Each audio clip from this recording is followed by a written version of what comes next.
So hello everyone, this is Ujjwal और इस video के अंदर हम एमएसटी सीईटी के प्रीवियस ईयर क्वेश्चंस को डिस्कस करने वाले हैं जो 2020 में पूछे हुए हैं। इस वीडियो के अंदर हम सिर्फ एमएसटी सीईटी के रेडिएशन टॉपिक पर क्या क्वेश्चंस एमएसटी सीईटी में पूछे हुए थे उसके ऊपर ही सिर्फ क्वेश्चंस देखने वाले हैं। ऑलरेडी एक वीडियो बना के रखा है पार्ट 1 जिसके अंदर हमने काइनेटिक थ्योरी ऑफ गैसेस में क्या क्वेश्चन पूछे हुए थे उसके क्वेश्चन सॉल्व किए। जस्ट इसका पिछला वीडियो है एंड अब रेडिएशन के सारे क्वेश्चंस इसके अंदर देखेंगे। सो स्टार्ट करते हैं इस वीडियो को without wasting any further.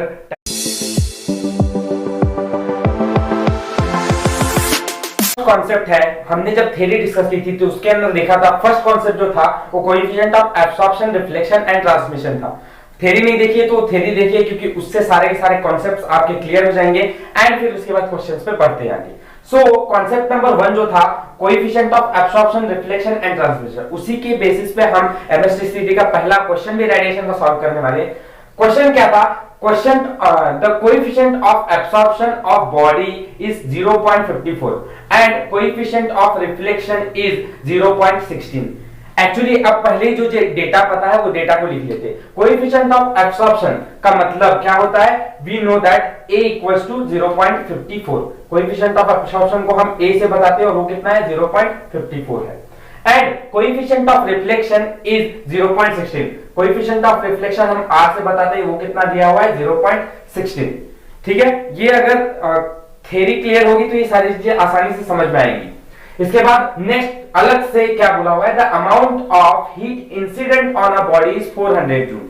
Amount of heat मतलब कितना हीट वहां पे बन रही है उसके बारे में बताया, वो कितना है? 4000 जूल। मतलब हमें हीट इंसिडेंट हो रही है, मतलब कितना हीट वहां तैयार हो रहा है? 4000 जूल का। ठीक है, एंड इसके बाद वो बोलते हैं calculate amount of heat transmitted through a body. तो हीट हमें कैलकुलेट करनी है, कौन सी हीट? ट्रांसमिटेड हीट कैलकुलेट करनी है, वो कितनी आने वाली है हमें बताना है। गिवन डेटा और क्या क्वेश्चन में हमें फाइंड करना, ये क्लियर है चीजें। फिर इसके बाद हम आगे बढ़ते सॉल्यूशन में। अब फर्स्ट में ट्रांसमिटेड हीट अगर फाइंड करना है तो हमें कोई ट्रांसमिटेड हीट का डायरेक्ट फार्मूला नहीं है, लेकिन हम जानते हैं कोएफिशिएंट ऑफ ट्रांसमिशन जो होता है it is the ratio of transmitted heat upon heat. बात सही है, ये हमको मालूम है। तो अगर हमें ट्रांसमिटेड हीट का पता लगाना है, ट्रांसमिटेड हीट का पता लगाना है तो हमें इसके लिए ये और ये दोनों पता होना चाहिए, क्योंकि फार्मूला ट्रांसमिटेड हीट फाइंड करना है उसके लिए Q इंटू T हो जाएगा। करेक्ट है? अगर ट्रांसमिटेड हीट पता लगाना है तो उसके लिए हमें हीट पता होना चाहिए and we know that heat 4000 joule का है। बट टेम्परेचर मतलब कितना कोएफिशिएंट ऑफ और ट्रांसमिशन है ये हमें पता नहीं है, और इसको पता लगाने के लिए हम पहले इस कोएफिशिएंट ऑफ ट्रांसमिशन को फाइंड करेंगे। और कोएफिशिएंट ऑफ ट्रांसमिशन अगर हमें फाइंड करना है तो उसके लिए हम एक फॉर्मूला जानते हैं कि अगर हम R plus A plus E मतलब coefficient of reflection plus coefficient of absorption plus coefficient of transmission, इन सब का एडिशन कर देंगे तो हमें वैल्यू मिलने वाली है 1। तो हम अब इन सब का एडिशन कर देंगे। अब एडिशन में हमें क्या क्या पता है? कोएफिशिएंट ऑफ रिफ्लेक्शन पता है, कोएफिशिएंट ऑफ एब्सॉर्प्शन पता है, बट ट्रांसमिशन नहीं पता। ठीक है, उसको फाइंड कर लेते हैं। सो अब यहाँ पे कोएफिशिएंट ऑफ रिफ्लेक्शन 0.16 है प्लस एब्सॉर्प्शन 0.54 है प्लस t हमें मालूम नहीं equals to 1। So on solving this t कितना आने वाला है? अब इसका एडिशन करेंगे तो 6 0 1 10 रहता है, 5 6 7.0 plus t equals to 1, therefore t equals to 1 minus 0.7।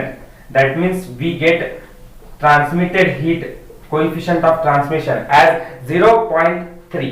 क्या सबका यही आ रहा है? कैलकुलेट करके देखें एंड कैलकुलेट होने के बाद हमें इस फॉर्मूले में पुट कर देना है। अब हमें ट्रांसमिटेड हीट कितना है उसके लिए हमको क्या करना पड़ेगा? ये हीट मतलब कितना हीट है? ये 4000 जूल की हीट हमको गिवन देके रखी हुई है इनटू ये कितना है? 0.3। इसको थोड़ा सिंपलीफाई करेंगे तो 400 इंटू 3 भी लिख सकता हूं, दैट मींस 1200 आंसर आने वाला है।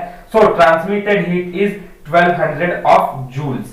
So my correct answer is option A 1200 joules. सवाल दूसरे पे पढ़ते हैं, दैट इज कॉन्सेप्ट 2 जो है वो विंड्स डिस्प्लेसमेंट का है। विंड्स डिस्प्लेसमेंट रेडिएशन का एक बहुत इंपॉर्टेंट कॉन्सेप्ट। अब इसमें क्या सवाल पूछा था एमएसटी सीईटी एंड 2020 का मतलब लास्ट ईयर का ही सवाल है। क्वेश्चन क्या है, a black body has maximum wavelength lambda M. Lambda M को हम, black body has maximum wavelength कितना है, लैम्बडा एम है, एट टेम्परेचर 2200 केल्विन। ठीक है, तो इतना सेंटेंस में हमें क्या गिवन डेटा पता चलता है वो चीज हम लिख लेते हैं यहाँ पे। एक ब्लैक बॉडी है, उसका मैक्सिमम वेवलेंथ लैम्बडा एम है, मतलब ब्लैक बॉडी का मैक्सिमम वेवलेंथ हम लैम्बडा एम से बता रहे, ऐसा उन्होंने कहा है। तब उसका टेम्परेचर टी कितना है, 2200 केल्विन है। ठीक है, ओके। इट्स करस्पॉन्डिंग वेवलेंथ, इसका एक corresponding wavelength at temperature 3300 kelvin will be. इसका वेवलेंथ, ठीक है, इस वाले वेवलेंथ को मैं लैम्बडा एम डैश से बताता हूं, क्योंकि ये जो नेक्स्ट टी डैश है वो 3300 केल्विन पे उसका वेवलेंथ कितना होने वाला है मैक्सिमम, ये उन्होंने हमें से पूछा हुआ है। ठीक है, गिवन डेटा का फर्स्ट स्टेटमेंट के अंदर लैम्बडा मैक्स हमको बोला हुआ है कि उसका वेवलेंथ जो है वो लैम्बडा एम से हमने डिनोट किया है, टेम्परेचर तब 2200 केल्विन है। लैम्बडा मैक्स डैश मतलब corresponding wavelength lambda max dash कितना होगा जब टेम्परेचर 3300 केल्विन होगा तब। ठीक है, सो अब इसको सॉल्व कैसे करना है। फर्स्ट ऑफ ऑल हमें विंड डिस्प्लेसमेंट का फॉर्मूला ध्यान में देना चाहिए, lambda max into T equals to B. ये बी जो है ये क्या है, ये विंड डिस्प्लेसमेंट कांस्टेंट है। ठीक है, ओके। अब यहाँ पे हमको विंड डिस्प्लेसमेंट कांस्टेंट के बारे में कोई चीज नहीं बताई गई है, दे आर गिवन लैम्बडा और टेम्परेचर के बारे में। ठीक है, तो हम क्या करेंगे, वेवलेंथ का मतलब लैम्बडा का और टेम्परेचर का रिलेशन फाइंड आउट कर लेंगे। तो lambda max is inversely proportional to temperature, सही बात है।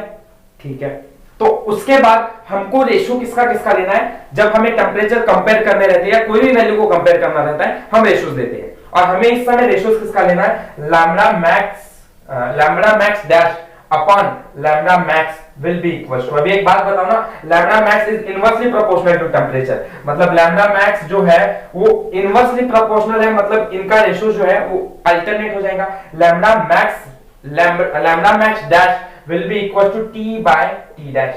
ठीक है, inverse, so therefore lambda max dash हमें फाइंड करना है अपॉन लैम्बडा मैक्स। अच्छा एक बात बताओ, अब टेम्परेचर की वैल्यू हमको इनिशियली कितनी दी है, टेम्परेचर की वैल्यू इनिशियली हमें 2200 केल्विन देके रखी हुई है, एंड फाइनली कितनी देके रखी हुई है, 3300 केल्विन। अभी कोई जरूरत नहीं है हमें कन्वर्ट करने का, ये जीरो कैंसिल, ये इसको डिवाइड करेंगे तो 11 2 22, 11 3 33। देयरफॉर लैम्बडा मैक्स डैश जो मिलने वाला है हमको वो 2/3 ऑफ लैम्बडा मैक्स मिलने वाला है।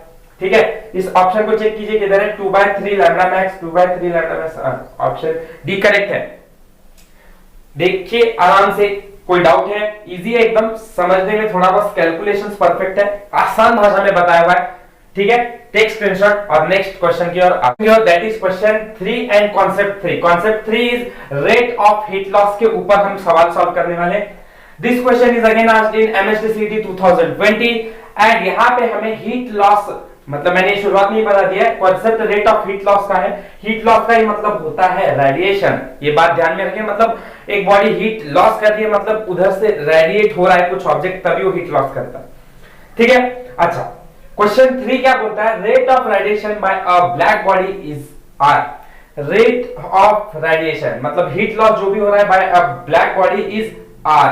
ठीक है, तो मैं बोलूंगा कि ये जो स्टेटमेंट बोला है उसको थोड़ा सिंबॉलिकली लिख लेता हूं, रेट ऑफ रेडिएशन या हीट लॉस मतलब हम बताते हैं dq बाय dt से, सही है। अच्छा इज आर, इसको बोला है उन्होंने कि इसका मतलब आप कंसीडर करें दैट इज आर। ठीक है, हम कंसीडर करते हैं एट टेम्परेचर टी है, ये कब हो रहा है, जब हमारा टेम्परेचर जो है, temperature is capital T. Okay, फिर उसके बाद वो बोलते हैं यहां तक हमारा फर्स्ट स्टेटमेंट खत्म होता है। उसके बाद उन्होंने कहा है another body has emissivity 0.2 and temperature 3T। ठीक है, तो अभी हमने दूसरी बॉडी के बारे में बात किया है, उसकी हमको इमिसिविटी दी है, अब इसमें इमिसिविटी देके नहीं रखी हुई थी। ठीक है, तो कोई जरूरत नहीं, हम इमिसिविटी नहीं दी रहती है तब 1 कंसीडर करते हैं। अच्छा यहां दिया हुआ है तो हम इमिसिविटी 0.2 कंसीडर करेंगे, एंड टेम्परेचर कितना बोला हुआ है, द टेम्परेचर इज जितना भी शुरुआत में था उसका 3 टाइम्स हो जा रहा है, मतलब 3T हो जा रहा है। It's rate of radiation is, तो अब बताओ इसका रेट ऑफ रेडिएशन क्या होगा। ठीक है, मतलब इसका रेट ऑफ रेडिएशन मतलब dq बाय dt है ना, मैं इसको फर्स्ट बॉडी बोलूं चलेगा, क्योंकि हमें इसका वाला सेकेंड बॉडी का फाइंड करना है, emissivity sorry rate of radiation. अच्छा यहाँ और यहाँ इन दोनों चीजों को हम कंपेयर करेंगे। यहाँ पे रेट ऑफ रेडिएशन R से बताया हुआ है, कब टेम्परेचर T है, और मैं यहाँ पे एडिशनल इंफॉर्मेशन लिख देता हूँ। यहाँ पे हमारा E जो है ये 1 है, नहीं दिया तो हम ऐसे कंसिडर करते हैं।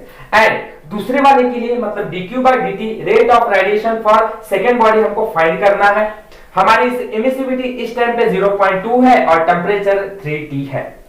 अच्छा, ऐसे देख के हमको समझ में आता है कि अच्छा दो types of different rate of radiations दिए हुए, तो मतलब हमें अलग अलग रेडिएशंस फाइंड करना है। एक का दिया हुआ है, दूसरे वाले का नहीं दिया है, तो हम हमेशा इसके लिए क्या करते हैं, रेशियोज लेते हैं, बराबर है। तो मैं क्या करता हूं, सेकंड बॉडी का और फर्स्ट बॉडी का दोनों का रेशियो ले लेता हूं। तो rate of radiation of second body will divided by rate of radiation of first body, ठीक है। अच्छा, ये चीज पता है। इसके बाद मैं यहाँ पे ये वाली बॉडी मतलब सेकेंड बॉडी का रेट ऑफ रेडिएशन को उन्होंने बोला है तुम उसको R लो, हमारी मर्जी नहीं है, तो हम यहाँ पे क्या करेंगे, R ले लेते हैं इसकी जगह पर। सेकेंड बॉडी का नहीं, फर्स्ट बॉडी का है। फर्स्ट बॉडी का जितना था उतना R है, सेकेंड बॉडी का तो उन्होंने बोल के रखा है वो तो dq/dt ही है, डिवाइडेड बाय R ले लेता हूं मैं, इसकी जगह पर R को पुट किया इक्वल टू, अब फॉर्मूला क्या है, यहां मैंने फॉर्मूला लिख के रखा है dq/dt equal to ae sigma t⁴, ठीक है।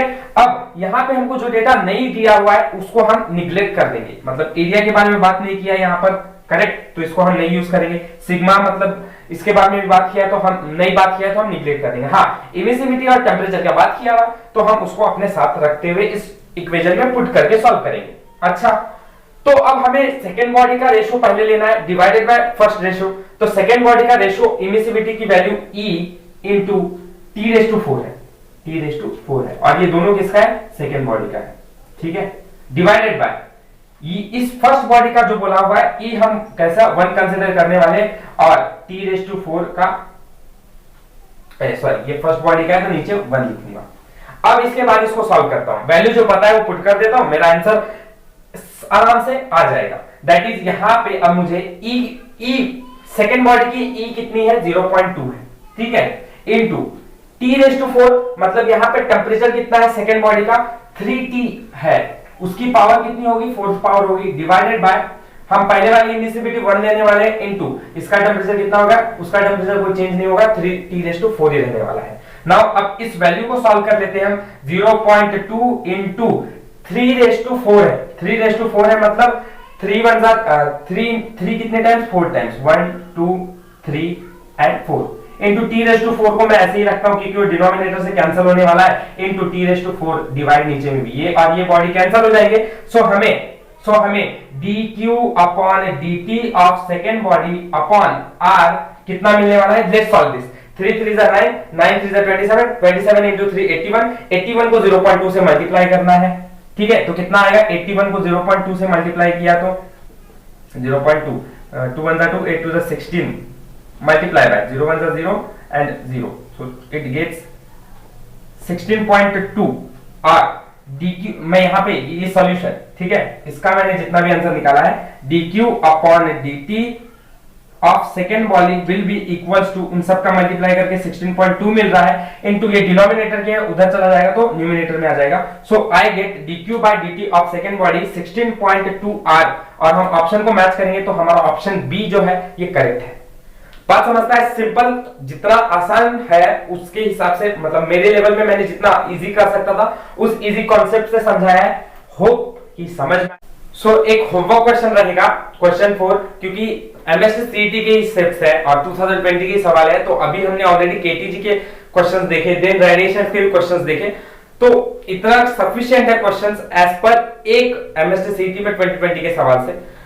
तो यहाँ पे इस वीडियो को करेंगे एंड, बट एक क्वेश्चन होमवर्क दूंगा, क्वेश्चन 4, क्वेश्चन पढ़े एंड इसके बाद इसका ऑप्शंस है, कमेंट सेक्शन में इसका आंसर आप बताएंगे।